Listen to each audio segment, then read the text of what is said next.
Korban kebakaran di Grogol, Petamburan, Jakarta Barat berusaha untuk mengais barang-barang berharga di sisa puing bangunan rumah mereka.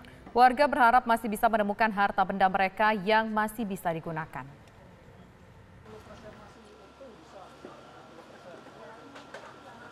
Hingga Senin siang, kepulan asap putih masih terlihat dari sisa rumah yang terbakar.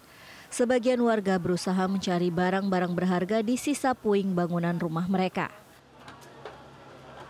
Sementara sebagian warga korban kebakaran di Grogol, Petamburan, Jakarta Barat lainnya memilih untuk bertahan di pinggir jalan yang tak jauh dari lokasi kebakaran. Mereka bingung akan tinggal di mana dan membutuhkan bantuan makanan. Iya. Barang-barang ada yang selamat? Nggak ada boro-boro barang-barang. Selamat aja, jiwa aja iya. Alhamdulillah. Keluarga selamat semua? Keluarga selamat semua? Ya, awalnya dari mana sih? Nggak tahu saya. Orang bangun tidur, api udah gede. Gitu. Saya bangunin, anak saya tuh yang ketiga tuh banguninnya.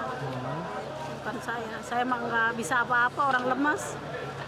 Untuk saat ini ibu mau tinggal di mana? Nggak tahu. Nggak tahu ya. Belum ada tenda pengungsian?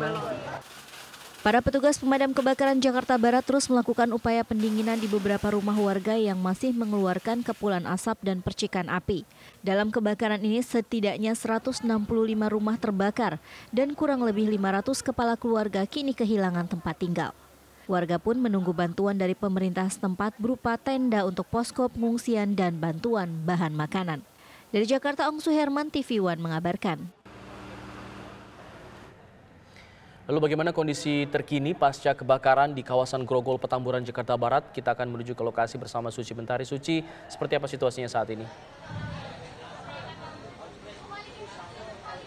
Ya, Alfat dan juga pemirsa, hingga saat ini korban kebakaran di kawasan jalan di Tomang Utara ini masih mengungsi, masih berkumpul di tempat pengungsian karena memang hingga saat ini belum ada hunian sementara yang bisa mereka tempati. Sebagian warga memang masih mencari barang-barang yang masih bisa mereka selamatkan. Seiring dengan kebakaran yang sudah terjadi, mereka masih mengais sisa-sisa barang yang sekiranya masih dapat diambil dan juga masih dapat digunakan begitu. Namun untuk saat ini warga masih berada di tempat pengungsian dan bantuan pun masih terus datang dari berbagai pihak, baik makanan, pakaian maupun peralatan untuk tidur dan masih banyak lainnya.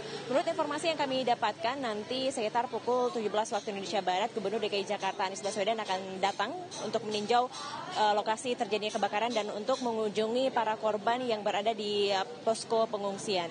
Tadi siang hari ada kunjungan dari Wali Kota Jakarta Barat, yaitu Rustam Effendi, dan juga dari Kapolres Jakarta Barat, Kombes Hengki, yang berkunjung dan juga memeriksa lahan yang terbakar, di mana tadi Rustam Effendi sempat mengupdate informasi kepada rekan-rekan media untuk data terkini. Ada sebanyak 234 kepala keluarga yang menjadi korban kebakaran dan ada sebanyak 1.200 jiwa yang harus mengungsi dan harus bermalam di posko pengungsian pada malam hari ini. Sementara dari pemerintah Jakarta Barat pun sudah membangun 3 posko yang disediakan untuk warga.